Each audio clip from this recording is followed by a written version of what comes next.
Payback 2020 predictions. You already know what it is. It's the Backstage Brawl. We just finished recording the news of the week for Friday afternoon.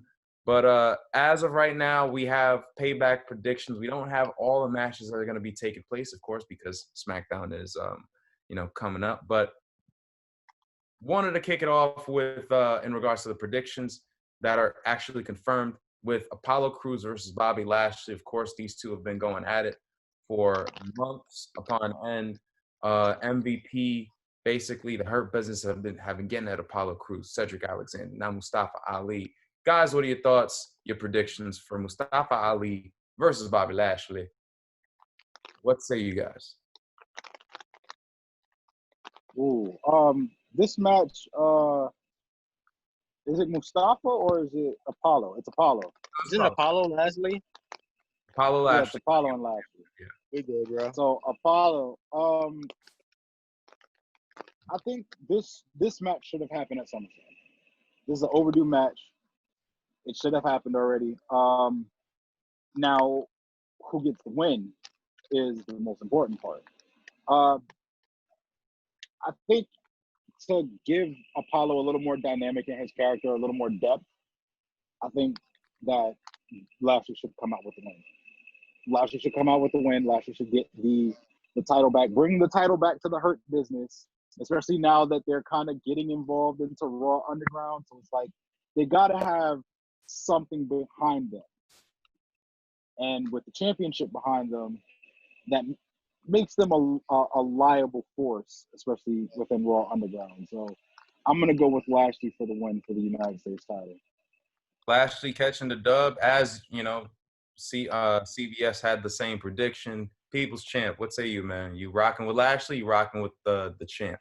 I guess I might as well continue the trend that CBS Sports has trailblazed. Lashley needs a win in this. Apollo's character has developed very nicely, so to the point where it'll be nice to see how he continues to develop without the title. And, of course, we have to continue with the motif that the Hurt Business wants their title back. If MVP couldn't do it, a.k.a. the CEO, has to be his first chain of command, which is Bobby Lashley, the almighty Bobby Lashley. And he will win championship gold this Sunday and bring it back to the Hurt Business, like my tag team partner, Diamond Cutter, said as well. You need some validity and legitimacy if you're going to go into Raw Underground. If you want to have some real estate in Raw Underground, you got to have some collateral and some equity. And the United States Championship provides just enough equity and collateral to make that a reality for the Hurt Business. Mean Gene, what say you, brother? I guess I'm going to be the only one on the opposite side because I'm going with Apollo Crews. I'm scared to see what this man would look like without the United States Championship because this guy was floundering on the roster for so long until obviously Heyman took him and said, yo, I got some plans for you and whatnot, and made him United States Champion, which has been great for him. Like you guys mentioned, his character's been going well. His mic skills have been good. We already knew he was a great wrestler. He just needed the personality and the charisma to go with it. So for the simple fact is I don't know what Apollo Crews' fate will be without the United States Championship. I'm going with Apollo. He's going to win this probably via roll-up or something because I don't think they're going to have Lashley lose clean to Apollo Crews. This isn't like an MVP situation. They're not. We've all got bigger plans for Lashley. We all know who we want him to face by at least by 2021. So I don't think Lashley's going to lose this clean. It's going to be some via shenanigans. But Apollo's walking out champ. I'm with that. And so we got two in Lashley's corner, one in Apollo's. I'll say this much before we move on because this was a topic of discussion. I know we touched on it a little beforehand and our podcast prior, but hopefully whether it not be this like a pay-per-view afterwards or just even like after this, we get past the whole Melenin fights Melenin, Spanish fights Spanish. We get past it because shout out to Chosen One Carl Coulange. Like he was touching, he came onto the chat. He was like, why do we have black people fighting other black people and Spanish people fighting other Spanish people? We're just like, hey, listen, this is how it's gone for a while. We've been crying at it for a while, and for all intents and purposes, I would say the most compelling that a guy like Humberto Carrillo has been is, you know, practically being entrenched in the feud with Seth Rollins, which is not saying that much, but I mean, that's, you know, it offered a somewhat of a dynamic with him going on this whole feud with the Hurt Business. You have, again, Cedric Alexander. You have Ricochet. Now you have Mustafa Ali thrown into the mix, and we kind of throw him in the loop too.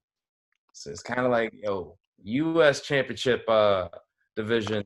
It not to say that it needs more diversity, but you know, we need less segregation. Let's just say that. I'm not gonna, especially with social justice and everything going on. I think that, you know, it's proper that we kind of leave it at that. Moving on to the women's tag team title match that was a little thrown together, little Monday night 2010 Raw type ish. You have a thrown together group in Shayna Baszler and Nia Jax versus a group in Sasha Banks and Bayley, the golden role models for the tag team championships. Of course, this situation kind of came up this past Raw. Nia Jax is back on Monday Night Raw, wreaking havoc, coming after Shayna Baszler, and it just ensued in the fact that they found one unit, one common enemy in the unit, that is the golden role model. So who wins this? What say you, Diamond Cutter? Golden role models or Baszler and Jax? This kind of reminds me of the early showings of Sheamus and Cesaro. Remember how Sheamus and Cesaro were just fighting each other all the time? They couldn't get along. They had those series of matches on Raw, and then turns out they became one of the best tag teams during that year. I feel like that's what we're getting with Nia Jax and Shayna Baszler. They hate each other, but they have a common goal, and hopefully, you know, they win the tag titles. But I don't know. I don't see in that fashion. I don't see Bayley and Sasha dropping the titles in that fashion. I think they dropped the titles to a legit tag team, whether it be a put together tag team like this is, or a tag team where it's like Natalya and Lana, which they might be grooming them for. You know, it's always the teams we don't expect. So, but for this one, I'm gonna go golden role models, but you're gonna see more of the dissension start to happen here. I mean, at least you'd hope so, because, you know, we've been clamoring for it for months. But that being said, we got the tag team match that we have. People's Champ, what say you, brother? I gotta take a page of, you know, my guy, brother Kid Ty. This is a story-driven match on both sides. And in a lot of ways, there's some continuity stemming from one side in terms of a makeshift team, like Shayna and Nia Jax. And we all know makeshift teams, especially this close to a pay-per-view, is never the right answer or anything, because they just have nothing for them. But because that storyline works for them in the current situation, because they've been feuding for quite some time, like my tag team partner reiterated, saying that it's kind of a reminiscent of a Sheamus and Cesaro, or how the Rock and Sock Connection technically formed as a tag team, as a makeshift team that ended up working together. You could see it work this way in their favor, and they come out and win on Sunday. But I also can't really see them winning this soon, because it hasn't been enough story to develop. Even though you find a common enemy in the Golden Role Models and want to perpetuate their downfall as this collective unit that they've been for quite some time, I think probably the next pay-per-view that they have would probably be more feasible, rather than just doing it this soon. If you want to pull that trigger, this is kind of like the feel-out match, and it'll be story-driven to the point where it's like, okay, you're expecting the downfall of the Golden Role Models to be happening right now, especially what happened last week. But the fact that it doesn't, you still kind of hold on to the hope that, oh my God, there's still a unit. And then when they finally hit you, the next event or the next opportunity that they have, when they finally do lose it, that's when those seeds are completely, like, fully planned and immersed into the soil to become a great feud. So I do see the Golden Role Models retaining the championship this Sunday. Gene, what you say, brother? Damn, we're gonna be 2-0 with these guys. I'm going with Shayna Baszler and Nia Jax, bro, because this first of all, I will say this, like when we have our little chat, we talk about Raw. So sometimes we talk about Raw, because, so there's some people here who don't like spoilers because they didn't watch the show. Not naming names, but when I saw Raw, I think I know I saw it last night. I saw it last night, and I looked into our chat, and I noticed that nobody talked about how this Shayna Baszler Nia Jax thing happened. Like, they literally, Nia Jax was beating the hell out of her, and then just because the other two people were enjoying this whole thing, y'all just they just said, oh, okay, we hate each other, but we hate them more. So how about we just form a team? I mean, Shayna, you're not even gonna get some licks in after what she did to you. Like, she literally beat you up for a while before you decided to team up with her. But it's like, all right, whatever. So they just said they're going after. I see Shayna Baszler and Nia Jax walking out with the championships, because I think you guys talked about the story. I think this would work well for the story, because it could be like, well, we defended these tag team titles against all of these legit, quote unquote, legit teams, and then we just lose it to some random makeshift team out of nowhere. Like, how would that would break the psyche of both Bayley and Sasha Banks even more? It's like, really? We really just lost to these two? I mean, like, we've been together for so long and we just lose to these guys, to these girls. So I think it would work well for the story. So I'm going with Shayna Baszler and Nia Jax. Just remember, this is a reminiscent to me of if y'all remember when Seth Rollins and Buddy Murphy became a random team, and then they just won the tag team titles literally in their first match together. Kind of the same thing with Seth Rollins also has this knack of doing it. He did it again once before with Jason Jordan. Yeah, you know what I'm talking about, JJ. So I got you, bro. We can go on and on with these So these makeshift teams, when they can win a championship literally in their first match together. So I could definitely see it happening. So Shayna and Nia for the win. I will say this much, beside the whole fact, because I honestly see Mean Gene's side. As wild as it may seem, I'm kind of leaning into it's weird, because you do want to plant those seeds and make sure those seeds sprout. But in the same token, the only reason why I'd be tight about the whole Shayna and Nia thing, not even the fact that it's the valuing them as character or whatnot, it's just you literally just introduced the rest of the four horsewomen on Raw Underground. So your allies are technically on Raw, or at least were broadcasted on Raw. And now you have this new ally. Unless if Nia Jax becomes their heavy, I'm confused as to how they're trying to incorporate the rest of the four horsewomen. If that's still a thing, I don't know. I know that's the biggest outlier in regards to Monday Night Raw, especially as it pertains to Shayna Baszler, but it's tough. I don't want her to be Ken Shamrock, but I could see them Ken Shamrocking her shit and making her into a tag team specialist. We'll see.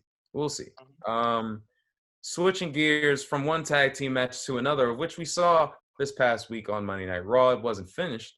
The Mysterios, Dominic and Rey versus Seth Rollins, and of course, Mean Gene mentioned it, one Buddy Murphy, People's Champ. What say you? Wow. Because this was Raw's main event, right? There's a couple ways to go with this match, considering the fact that people have been clamoring the fact that Dominic turned on his father and this, that, and a third, and joined become a disciple. The fact that their match was interrupted by Retribution this past Monday, and they basically, poor Ray, he's been through a lot. They busted his head open literally, and it's they put that poor man through a lot of stuff, a lot of hell, if you will. And Dominic, he's starting to get his bearings into WWE after a fantastic in-ring debut the night before at SummerSlam. Now he's entrenched with being a tag team with his dad. Because that storyline is early over, and I'm pretty sure the payoff is going to happen sooner rather than later. So I will say the fact that to continue the momentum for SummerSlam, I have the Monday Night Messiah taking a win on a Sunday, if you will. So I got Murphy and I got Seth. Taking him to church. What you say, Big E? Well, I can never go against the Monday Night Messiah.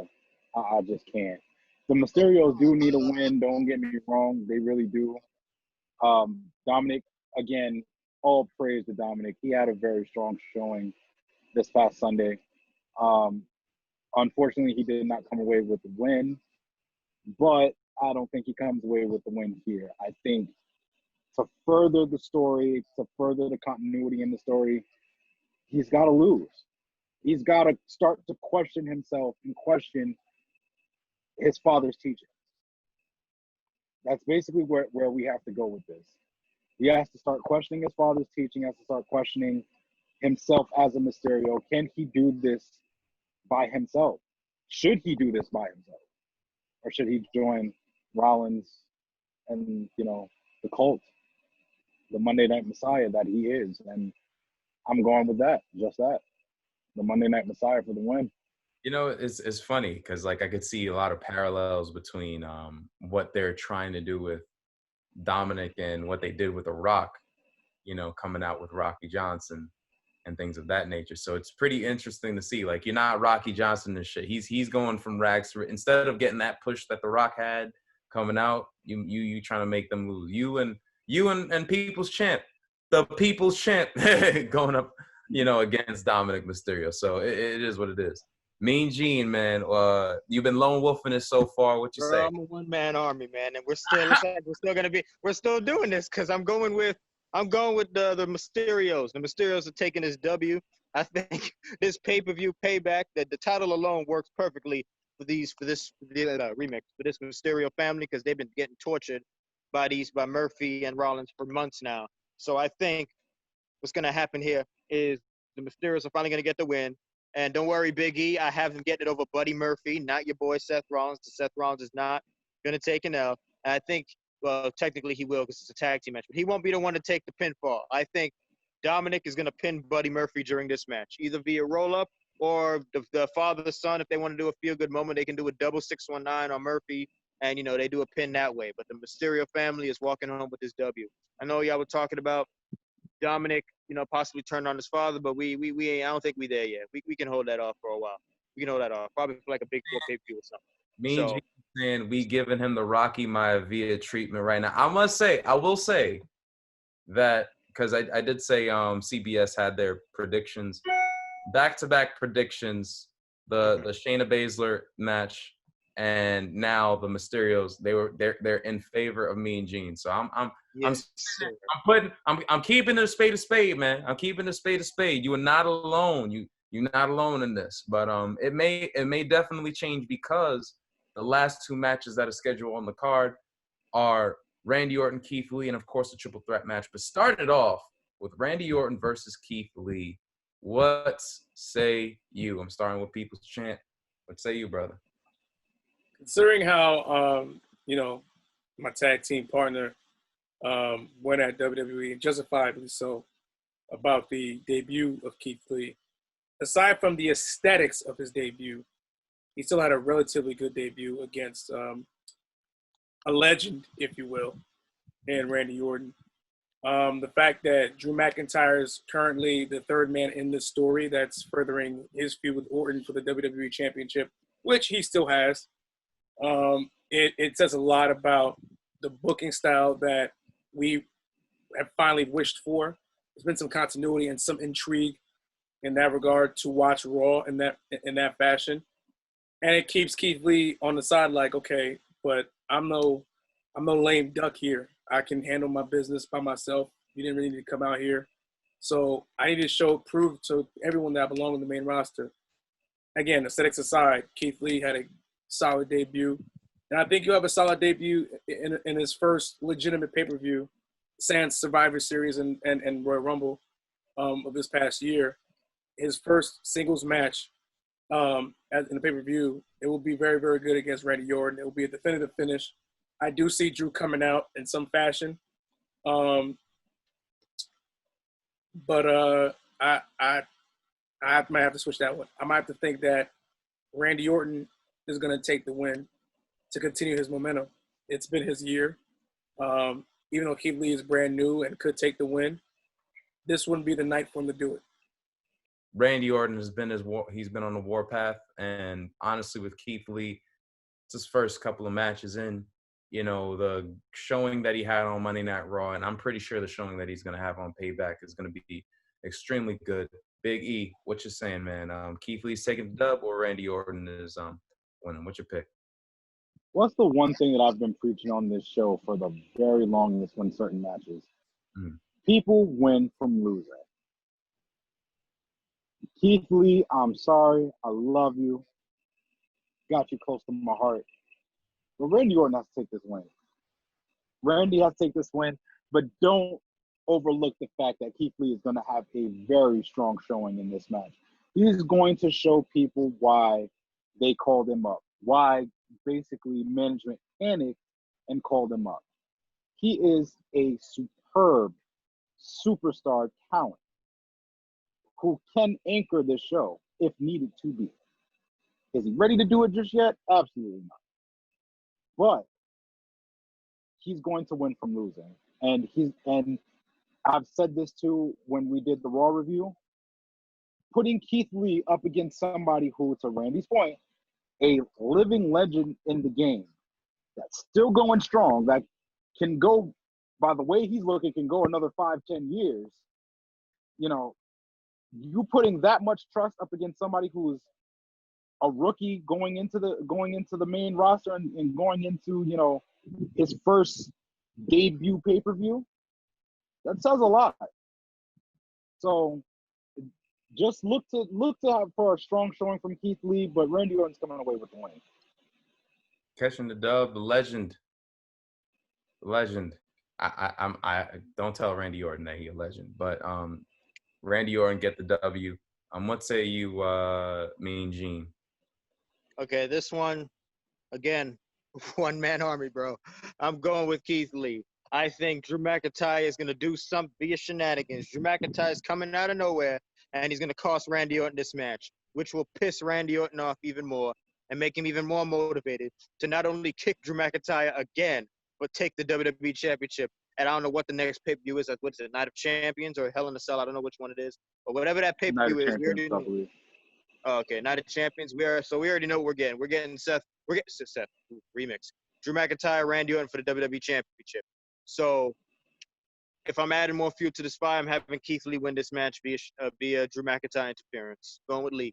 But I am excited to see this match, though, in its entirety. You know, because Raw, we got a small taste. This Payback pay-per-view, I'm looking forward to it because Keith Lee's a good wrestler, Randy Orton's a great wrestler. So I'm expecting some good shit. So let's get it going. Fact. That's a fact. Going against the grain every time. Again, it is 2-1 over here. CBS got Keith Lee. So I'm you know, nice. They holding it down for me and Gene too. Like they holding it down. They love me. Universal Championship match. And like it basically clearly it headlines the Fiend Bray Wyatt, it headlines Braun Strowman, and of course it headlines the returning Roman Reigns, of course. No holds barred. I don't know how much bearing that it has because it's a triple threat match. That's neither here nor there. But that being said, it is a triple threat match. It is actually pretty cool that, you know, we gonna leave Mean Gene as the main event here. I want People's Champ first and foremost. Step up to the plate. What say you? Fiend, Braun, Roman. Considering what we talked about leading up to the show in the podcast episode, and what spoilers have been saying, my gut says Roman, my heart says Bray, but if I had a gun to my head, gotta go with the returning Roman Reigns to win it because he has a huge bunch of momentum around him right now because of his return. Again, recording this right before SmackDown. We've seen him once. I'm just putting it out there, ladies and gentlemen. No, I'm just saying. I'm not saying that to disregard your pick. You know, but And I'm not saying that that's my choice much to Mean Gene's chagrin. Neither do I care to begin with, but it's just the direction it's going. Me, I would like to see Bray get back the title he never lost, but at the same time, Roman never really lost the title. We're talking about consistency here. If we try to keep it legit, he never really lost the belt. So